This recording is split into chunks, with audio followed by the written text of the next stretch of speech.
All right, this is section 3.6, part 2. Let's go ahead and enter this last one.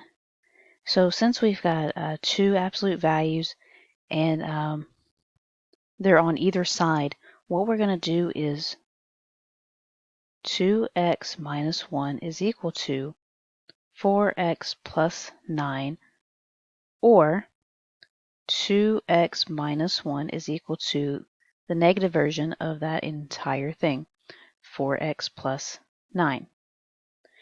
Okay, so I'm going to,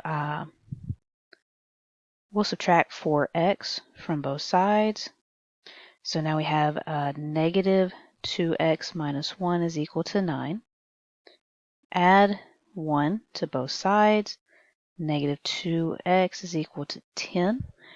Divide both sides by negative 2. So x is equal to negative 5. Okay, I'm going to distribute this negative out. So negative 4x minus 9. I'm going to add 4x to both sides. So this will be 6x minus 1 equals negative 9. I'm going to add 1 to both sides. So 6x equals, that's going to be negative 8. Divide both sides by 6. So x is equal to, okay, it's going to be a negative number. I can take a 2 out of both of those and be left with 4 over 3. Okay, so my two answers are x equals negative 5 and x equals negative 4 over 3.